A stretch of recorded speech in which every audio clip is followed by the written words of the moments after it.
Assalamualaikum warahmatullahi wabarakatuh. Innal hamdalillah nahmaduhu wa nasta'inuhu wa nastaghfiruhu wa natubu ilaihi wa na'udzu billahi min shururi anfusina wa min sayyiati a'malina.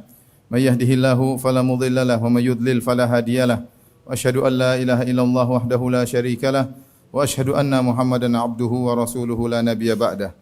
Ya ayyuhalladzina amanu taqullaha haqqa tuqatih wa la tamutunna illa wa antum muslimun. Fa inna asdaqal hadithi kitabullah wa khairal huda huda Muhammadin sallallahu alaihi wasallam wa syarrul umuri muhdatsatuha wa kullu muhdatsatin bid'ah wa kullu bid'atin dhalalah wa kullu dhalalatin finnar.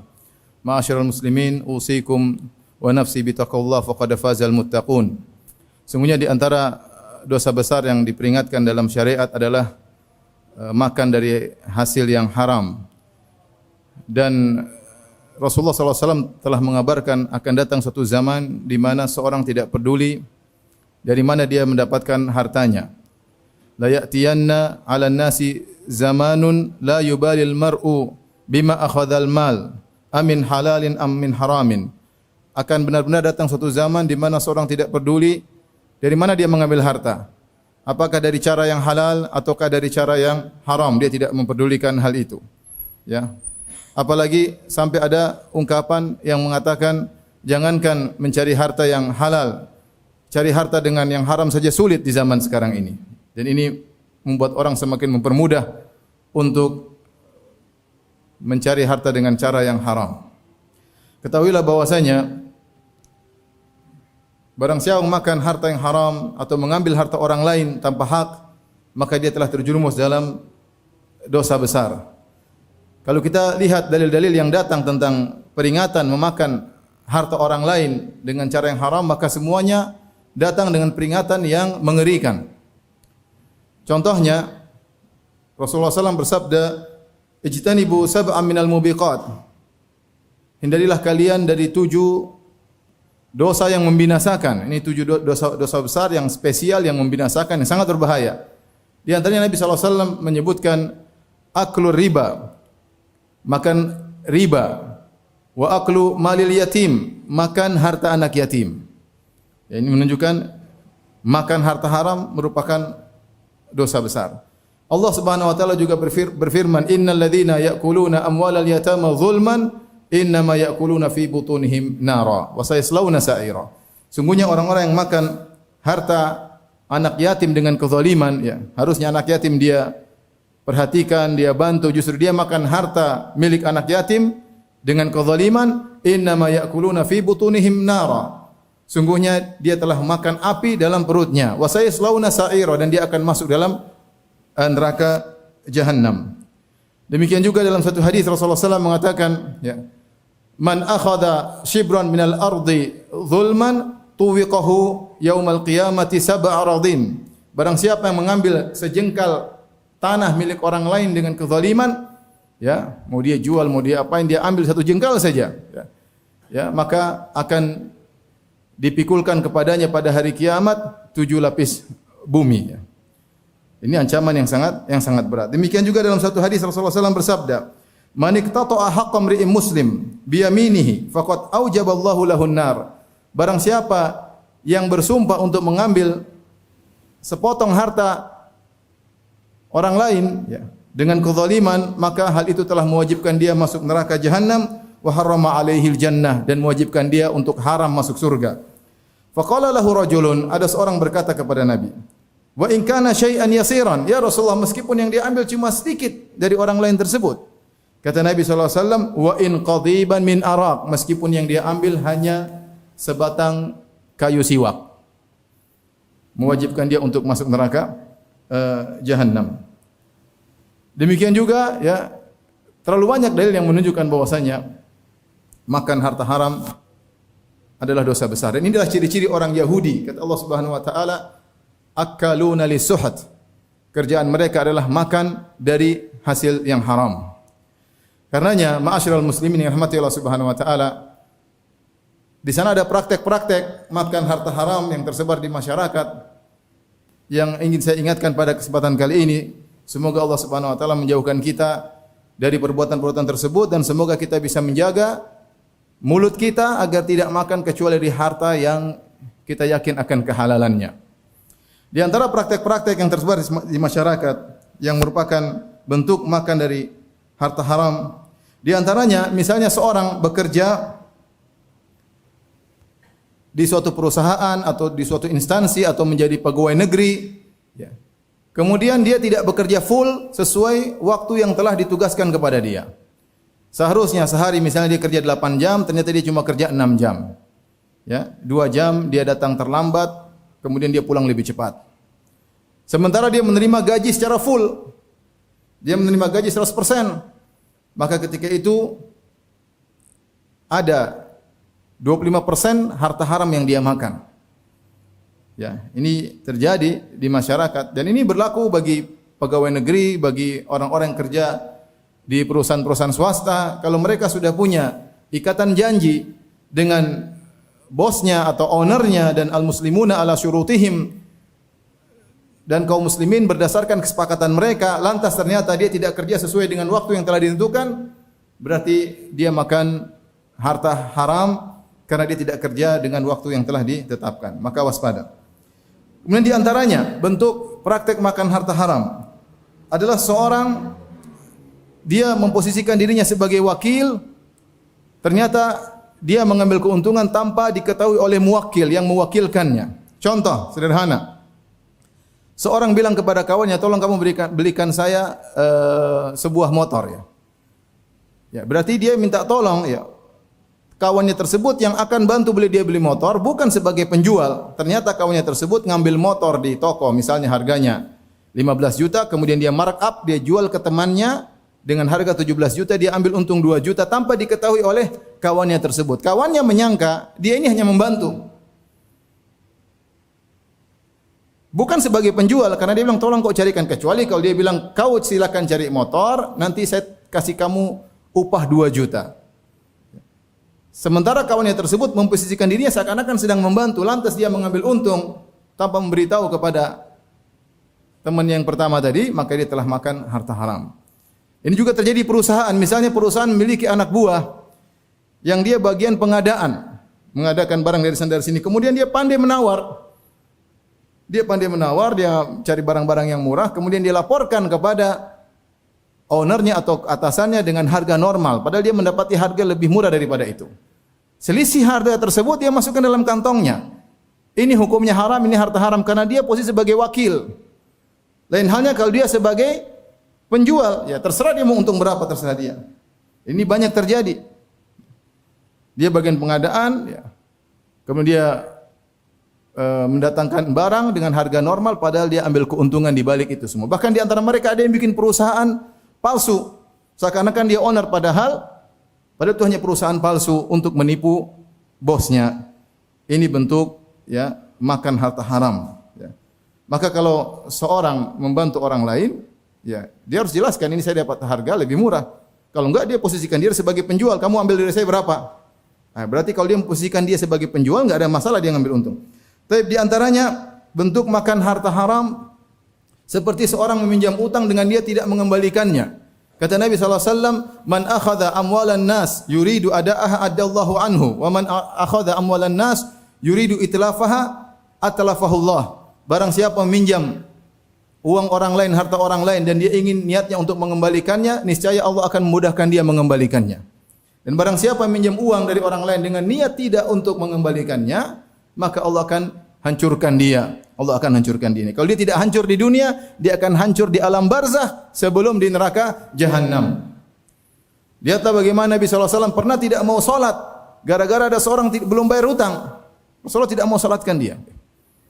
Maka seorang kalau minjam uang dari orang lain, dia harus niatkan untuk mengembalikannya. Bahkan seorang yang menunda-nunda bayar hutang dikatakan zalim oleh Nabi SAW. Kata Rasulullah SAW, matalul ghani zulmun. Seorang yang mampu bayar hutang tapi dia tunda-tunda bayar hutang sementara sudah jatuh tempo, berarti dia melakukan kezaliman. Semakin dia menunda, maka argo, dosa, kezaliman berjalan terus bagi dia. Maka seorang waspada. Ini biasa orang kalau sudah pinjam uang, kemudian sudah jatuh tempo dia tidak bayar. Kenapa? Dia ingin beli barang-barang lain, sehingga orang yang tadi butuh uang akhirnya malah ngemis-ngemis kepada dia. Ini terjadi, sebagian orang tidak beradab, membalas air susu dengan air tuba. Orang sudah baik meminjamkan uang kepada dia, maka dia balas dengan keburukan menunda-nunda pembayaran. Maka hati-hati, apalagi kemudian dia ngambil uang tidak dikembalikan, dia makan harta yang haram. Kemudian di antara hal yang sangat mengerikan tersebar juga di masyarakat adalah al-ghulul. Apa itu al-ghulul? Al-ghulul adalah mengambil harta milik negara atau milik masyarakat umum untuk kepentingan pribadinya, padahal itu adalah harta negara. Di antaranya pegawai negeri yang menerima hadiah dari masyarakat. Kenapa masyarakat berikan dia hadiah? Karena dia status sebagai pegawai negara. Seandainya dia statusnya bukan pegawai negara, maka tidak ada yang kasih dia hadiah. Di zaman Nabi SAW ada seorang namanya Ibnu Lutbiyah, ditugaskan oleh Nabi SAW untuk mengambil harta zakat. Kemudian setelah dia mengambil harta zakat, dia serahkan harta zakat kepada Nabi dan dia berkata, ini adalah harta kaum muslimin dan ini ma uhdiyali, adapun ini hadiah yang diberikan kepadaku. Maka Nabi SAW pun marah, maka Nabi SAW ingatkan, Nabi berkata, halla jalasa fi baiti abihi au ummihi fayanzur ayuhda ilaihi amla. Coba kalau dia duduk di rumah bapaknya atau rumah ibunya, bukan sebagai status penarik zakat, apakah dia akan dikasih hadiah? Jawabannya tidak. Kenapa masyarakat kasih dia hadiah? Karena dia statusnya adalah pegawai negara, petugas Nabi untuk mengambil harta zakat. Oleh karenanya peringatan kepada PNS atau kepada pegawai-pegawai negeri, pegawai-pegawai negara, ketika Anda melakukan tugas di sana, tugas negara, kemudian masyarakat memberikan harta kepada Anda, itu adalah tidak boleh Anda terima. Kalaupun Anda terima, Anda harus kembalikan kepada negara. Karena Anda dikasih hadiah karena status Anda sebagai pegawai negara. Seandainya Anda bukan pegawai negara, enggak ada yang nengok sama Anda. Masyarakat kasih uang untuk memperlancar urusan, masyarakat kasih uang untuk apalah, maka hukumnya haram dan itu adalah ghulul, tidak diperbolehkan. Demikian juga mengambil harta negara. Seperti kisah di zaman Nabi SAW dalam perang Khaybar, ketika ada seorang meninggal dalam peperangan, maka para sahabat berkata, Masya Allah dia mati syahid. Kata Nabi, tidak, aku melihat dia di neraka Jahannam. Setelah diperiksa, ternyata dia mengambil burdah, kain yang harusnya itu harta ghanimah. Dia ambil sebelum dibagi. Kain, mungkin berapa harganya sih? Dia ambil sebelum pembagian. Ini ghulul, ini harta negara yang berhak membagi negara. Dia ambil sebelum pembagian. Padahal orang yang berjihad berhak untuk mendapatkan ghanimah, tetapi dia ambil sebelum pembagian. Yang harusnya mengatur pembagian adalah negara. Dia ambil sebelumnya, ternyata menyebabkan dia masuk neraka Jahannam. Nabi SAW juga pernah mengutus Ibnu Mas'ud radhiyallahu taala, Abu Mas'ud radhiyallahu taala anhu. Beliau berkata, "Intaliq Aba Mas'ud wala alfiyannaka yaumal qiyamati taji'u ala dhahrika ba'irun min ibli sadaqa lahu rughaun qad dhalaltahu." Pergilah engkau wahai Ibnu Mas'ud, ambil harta zakat dan saya tidak ingin ketemu dengan kau pada hari kiamat. Jangan sampai aku bertemu dengan kau pada hari kiamat sementara kau membawa onta yang mengeluarkan suara karena kau telah mengambilnya ketika di dunia dari harta ghulul. Oleh karenanya tidak boleh seorang mengambil harta negara, ya, karena itu adalah ghulul. Di antara bentuk yang berbahaya zaman sekarang adalah korupsi. Ya. Korupsi mengambil harta negara, instansi pemerintah diambil, tanah milik umum diambil, dibuat sertifikat untuk dia karena dia adalah seorang pejabat, memiliki kekuasaan dia ambil. Ini semua kebinasaan bagi dia. Kalau mencuri harta satu orang saja bermasalah pada hari kiamat, apalagi mencuri uang rakyat. Apalagi mencuri uang rakyat, apalagi mencuri ya aset-aset negara. Maka ini dosanya tidak sama dengan orang yang mencuri harta dari satu orang saja ya. Kemudian di antara bentuk makan harta haram adalah menerima subsidi yang dia tidak berhak untuk menerimanya. Hati-hati. Kalau ada subsidi dari pemerintah, sementara kita tidak masuk dalam kriteria yang berhak menerima, kita ambil, maka kita telah memakan harta haram. Di antaranya juga yang tersebar para wanita yang mengambil harta suaminya tanpa izin. Benar jika seorang suami tidak memberi nafkah cukup buat istrinya, istrinya boleh ambil meskipun suaminya tidak tahu. Dan dia ambil bil ma'ruf secukupnya yang memenuhi kebutuhan primernya dan kebutuhan primer anak-anaknya untuk sekolah dan yang lainnya. Tetapi jika suami telah memenuhi kebutuhannya, keperluannya, terus dia mengambil harta suaminya, dia gunakan tanpa pengetahuan suaminya, maka dia telah makan dari harta yang haram. Kemudian di antara bentuk makan harta haram, menggunakan harta titipan diolah untuk kepentingannya. Ingat, beda orang ketika naruh uang di kita dalam status kita pinjam uang sama dia. Kalau kita pinjam uang sama dia, kita boleh gunakan uang tersebut. Pokoknya nanti waktu pelunasan kita lunasi. Lain halnya ketika orang nitipkan uang pada kita. Wadi'ah, tidak boleh kita otak-atik kecuali dengan izin dia. Kalau dia izinkan berarti statusnya berubah jadi hutang. Kalau dia tidak izinkan kemudian kita olah, kita gunakan untuk ini, gunakan untuk anu, ini hukumnya haram, tidak boleh. Kita menggunakan uang orang tanpa izin. Ya ikhwan, sampai para ulama membahas, jangan menggunakan harta orang tanpa izin. Sampai para ulama menjelaskan ketika kamu di masjid, kamu ingin wudu, jangan pakai sendal orang. Pakai sendalmu sendiri. Sebagian orang tidak mau sendalnya basah, dia pakai sendal orang dibasah-basahin. Ini tidak boleh, hukumnya haram. Tidak boleh.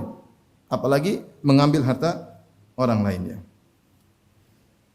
Di antaranya juga adalah tidak jujur dalam menginformasikan barang dagangannya. Betapa banyak para pedagang yang berbohong, ya, bersumpah agar barang dagangannya laku, menutup aib barang dagangan. Ini semua adalah perkara yang haram. Seorang kalau menjual hendaknya dia jujur. Allah akan kasih keberkahan. Kalau ada aib di barang kita, kita sebutkan secara detail. Aibnya begini, 1, 2, 3, 4.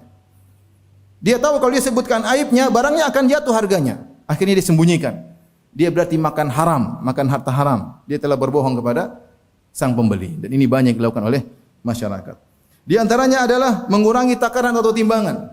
Dan ini dosa yang pernah membuat suatu kaum binasa, yaitu kaum Syuaib. Dibinasakan oleh Allah Subhanahu wa taala. Kenapa? Karena mengurangi takaran timbangan atau volume. Dan yang terakhir adalah menjual ayat-ayat Allah demi untuk dunia sebagaimana kebiasaan pendeta-pendeta Yahudi.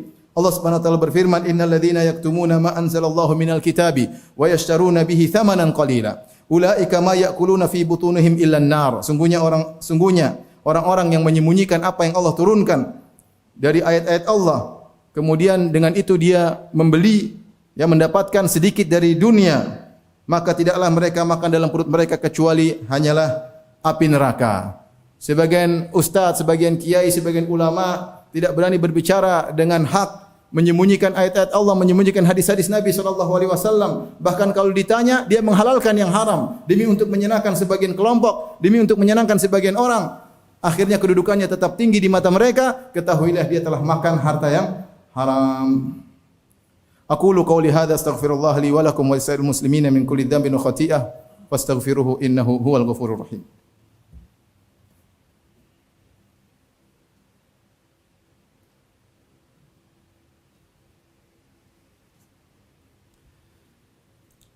Alhamdulillahi ala ihsani wa syukru lahu ala taufiqihi wa amtinani. Asyhadu an la ilaha illallah wahdahu la syarika lahu ta'ziman li sya'ni wa asyhadu anna Muhammadan abduhu wa rasuluhu da'i ila ridwani. Allahumma salli alaihi wa ala alihi wa ashabihi wa ikhwani.